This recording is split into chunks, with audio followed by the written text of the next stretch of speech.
Assalamualaikum warahmatullahi wabarakatuh. Murid-murid, selamat petang. Waalaikumsalam warahmatullahi wabarakatuh. Cikgu, selamat petang, cikgu. Okey, hari ni saya nak ajar awak satu novel Komsas yang ada dalam silibus. Antaranya adalah novel Di Sebalik Dinara. Anak-anak pernah baca tak novel ni? Benar. Pernah? Best tak? Best. Best. Seronok. Seronok. Okey. Mari kita explore apa yang ada dalam novel Komsas ni. Okey. Ini apa? Cikgu nak tanya awak semua. Rasa ni apa? Ni chip. Cik, betul? Lagi? Yang ni? AI. AI. Akila tadi guna buat apa AI? Banyak persoalan yang saya tanya kat dia lah. Jadi saya Sangat membantulah AI ni sekarang. Betul, cikgu pun setuju. Cikgu tapi guna untuk kebaikan. Okey. Seterusnya ni apa?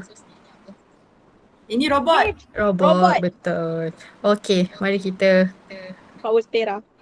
Okey. Cikgu nak minta tolong bacakan sinopsis boleh? Atira Boleh, baca cikgu. 1 dan 2, Akila baca 3 dan 4. Boleh. Okey. Saya mula ya. Ya. Kronologi log data. Sinopsis keseluruhan. 1.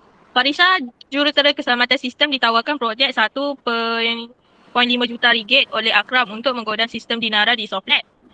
Dia bertemu Dr. Marsi dari kejanggihan makmal tersebut. 2. Tugas Farisha terganggu akibat serangan sakit kepala teruk berpunca daripada implan microchip di mindanya.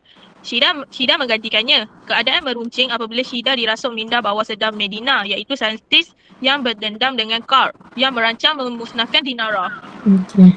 Teruskan. Yang ketiga, misteri terbongkar. Carl dan Medina ialah ibu bapa kandung Farisha. Medina pernah disabotaj oleh Carl sehingga cacat, lalu menyimpan dendam dan pernah mencuba membunuh bayi kandungannya sendiri, Farisha. Yang keempat, Carl nazak akibat kanser. Selepas Carl meninggal dunia, sistem Dinara berjaya diselamatkan. Syida pulih secara fizikal, namun pemikiran Carl secara rahsia kekal bersembunyi dalam minda fizikal Syida. Okey, baik. Terima kasih. Lepas baca kronologi ni, dah dapat ingat dah apa yang awak baca? Dah. Okey, kalaunya Baik, cikgu cikgu. nak kenalkan awak dengan watak-watak yang ada dalam novel ni. Ni antara 5 watak utama. Yang pertama kita ada Farisha. Farisha ni watak utama dia seorang jurutera sistem, anak kandung Carl dan Medina. Biza IT, cantik, sopan santun, berani di dalam badannya tertanam microchip oleh Carl sejak kecil. Okay, yang kedua kita ada Akram. Akram ni kawan baik Farisha. Dia ialah yang ajak Farisha ni untuk kendalikan sistem Dinara ni. Yang ketiga kita ada Carl. Carl ni bapa Farisha. Dia berbahasa Inggeris, penyelidik dan pencipta genius sistem Dinara, dan akhirnya dia terlantar sakit parah dan dia memindahkan mindanya ke dalam fizikal Syida selepas mati. Yang keempat kita ada Medina atau Marilyn, iaitu ibu kandung Farisha. Dia juga seorang saintis yang genius, dan waktu dulu dia disabotaj oleh Carl sehingga dia jadi mental, jadi cacat. Jadi bila dia penuh dengan dendam dengan Carl, dia cuba nak sabotaj plan Carl ni dengan nak menghapuskan sistem Dinara. Yang kelima kita ada Dr. Maxi, iaitu pakar sistem Dinara di Softlab. Dia bertanggungjawab menguruskan operasi dan menawarkan Farisha tugasan dengan bayaran 1.5 juta. Dia dah kenal kan 5 watak ni? Okay, kita ada watak lain juga macam Syida, ada Azrai, macam tu nanti baca-baca balik. Okey, cikgu. Yang seterusnya kita ada nilai. Nilai yang pertama adalah etika dalam inovasi. Penciptaan teknologi baharu ni dia mestilah seiring dengan etika dan tidak mengorbankan diri kemanusiaan. Dia berbeza dengan tindakan mementingkan diri Carl. Carl ni dia sangat obses, sangat sukakan teknologi sampai dia nak simpan Dinara dia tu, maksudnya dia nak anak dia teruskan sampai dia tanam chip dalam badan Farisha waktu Farisha baby. Jadi, dia dah mengorbankan nilai kemanusiaan itu. Sepatutnya kalau kita nak teknologi, kita dengan teknologi je lah. Jangan sampai merosakkan diri kita, diri manusia. Okay, yang kedua adalah ketenangan melalui kemaafan. Ada situasi Medina ni dendam sangat dekat Carl. Jadi dia sebabkan dia nak tenangkan diri dia, dia maafkan kesalahan Carl tu supaya diri dia rasa tenang dan waras. Yang ketiga, kasih sayang keluarga. Farisha ni, dia memang anak Carl dengan Medina, tapi dia membesar di keluarga angkat. Sebab Medina kan sakit, Carl pula dia tak boleh jaga, jadi dia duduklah dengan keluarga angkat, keluarga Azrai. Tapi keluarga Azrai ini dia membuktikan bahawa kasih sayang sejati ni dan perlindungan tak semestinya datang dari pertalian darah. Jadi walaupun mereka ni bukan keluarga kandung, tapi mereka tetap sayang macam keluarga kandung. Okay, faham? Faham. Kalau faham, react kat saya. React. React. Boleh react? Boleh. Ya, betul. Faham ya? Oh, ada beberapa tugasan. untuk bagi kukuhkan lagi kefahaman murid-murid tentang novel ni. Nampaknya kamu semua macam dah faham tadi. Saya nak kukuhkan, nak tanya tentang nilai dan pengajaran yang ada dalam novel ni. Kamu berdua ada tak kertas yang saya bagi? Kertas nilai dan pengajaran. Ada tak? Cuba tunjuk. Ni cikgu ni. Ada tulis apa? Ada tulis nilai-nilai kan? Ada. Okey, kat sini saya akan bacakan 4 situasi. Jadi saya nak awak teka atau fikir apa nilai pengajaran dekat situasi tersebut. Boleh? Boleh. Pilah, Okey. jangan tiru.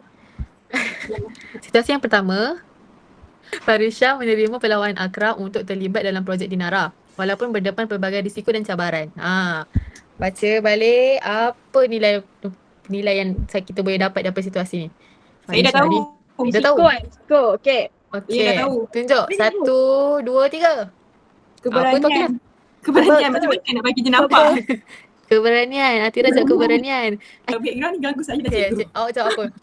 Keberanian. Betul. Sebab risiko dan cabaran untuk projek Dinara ni bukannya sikit, bukannya mudah. Jadi Farisha ni dia terima ni, dia sangat-sangat ada sifat yang berani. Okey. Betul. Situasi yang kedua.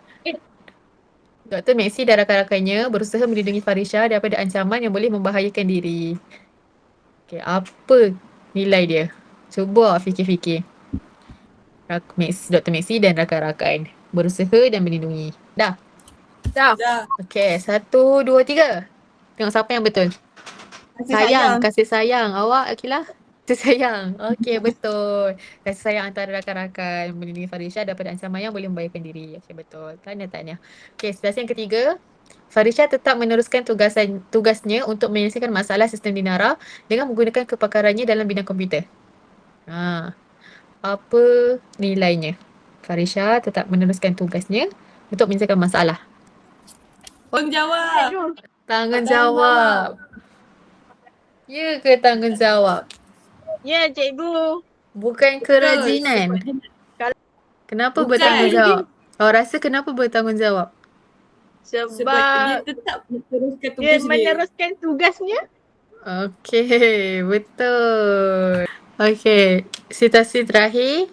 Farisha berusaha mencari kebenaran tentang latar belakang dirinya dan hubungan keluarganya yang sebenar.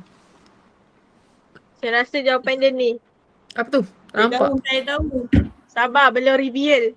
Oh, belum reveal. Ingat kan dah tunjuk kat cikgu. Kegigihan. Saya punya ni masalah. Kegigihan lah. Kegigihan. Kenapa kegigihan? Sebab nak cari latar belakang tentang keluarga ni bila kita dah duduk dengan keluarga angkat ni tak senang. Jadi nak cari tu dia ada sedikit sukar. Jadi Farisha ni sangat gigih. Okey, tahniah. Saya nampak yang awak ni faham tema. Kita boleh ulas. Tak semestinya nilai dengan tema tu ada satu je, tak semestinya. Dalam pelbagai situasi kita boleh fikir banyak tema dan pengajaran yang kita dapat. Betul. Okey, seterusnya. Sebabkan awak dah faham sinopsis, dah kenal watak, dah faham tema. Jadi saya nak asah minda awak, nak tengok cara awak berfikir. Saya ada 2 soalan kebat yang tak ada jawapan ke mana-mana untuk tanya. Saya nak tengok awak boleh jawab. Saya nak tahu pendapat awak ataupun cara awak berfikir atau tindakan awak lah terhadap soalan yang saya bagi. Okey, siapa nak jawab soalan pertama? Atira. Saya. Atira, soalan pertama. Pada pendapat anda, Atira, adakah teknologi yang terlalu canggih boleh mendatangkan kesan negatif kepada manusia? Kenapa? Okey, bagi saya berfikir sekejap je cikgu. Boleh. Okey, saya rasa saya dah boleh jawab dah cikgu. Saya Okey, jawab baik. Boleh. Pada pendapat saya, ya. Teknologi yang terlalu canggih boleh memberi kesan negatif jika disalahgunakan kerana boleh mengancam keselamatan privasi dan kehidupan manusia. Wah, bijak. Bagus, tepuk tangan untuk Atira. Kiranya sangat luar kotak. Okay, dia fikir kesan-kesan dia untuk teknologi ni, betul? Okey. Soalan yang kedua, Akila. Saya nak tanya. Kalau awak berada di tempat Farisha, adakah awak nak ambil peluang dan cabaran untuk terlibat dalam projek Dinara ni? Berikan alasan awak. Sekejap je cikgu.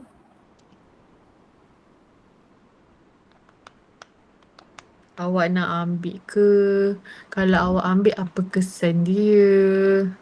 Pada pendapat saya tidak akan menerima tawaran untuk projek Dinara ni. Alasannya sebab projek Dinara ni terlalu berbahaya. Berbahaya dan dia boleh membahayakan saya punya keselamatan. Saya terima. Betul juga kalau tengok dekat situasi Farisha, situasi Medina ni kan. Bila dia terlampau bekerja dengan teknologi sampai sakit. Okay, jadi awak pilih untuk tak terima sebab awak fikir kesejahteraan diri, kesihatan diri awak. Okey. Boleh, betul. Okey, nampaknya saya suka awak berdua sangat aktif. Berikan tepukan. Saya bagi awak tepukan. Ya. Okey. Saya ada lagi satu tugasan. Lepas ni kita nak main game. Okey, murid-murid, seronok tak belajar pasal novel hari ni? Seronok. Banyak tak perkara baru yang awak dapat? Banyak. Okey, apa yang awak belajar hari ni? Cuba bagi tahu saya. Saya belajar Kita pasal perlu bertanggungjawab. Lagi? Kita perlu keberanian fikir. Farisha. Okey. Tu nilai dan pengajarannya. Daripada awal awak belajar dari sinopsis, watak dan pewatakan, tema, nilai dan Betul. pengajaran dan pemikiran kritis. Okey. Kita nak tamatkan kelas ni, jadi saya ada assign satu kuis yang saya nak awak buat. Kuis seronok-seronok je, singkat-singkat je, ada dalam 10 soalan. Saya akan bagi link dekat dalam grup kelas. Jadi saya nak awak jawab sebelum 7 malam. Okey, siapa yang dapat nombor 1 sampai 3, saya akan bagi hadiah. Okey. Okey, terima kasih. Murid-murid, jumpa nanti. Terima kasih cikgu. Terima kasih cikgu. Bye-bye. Bye.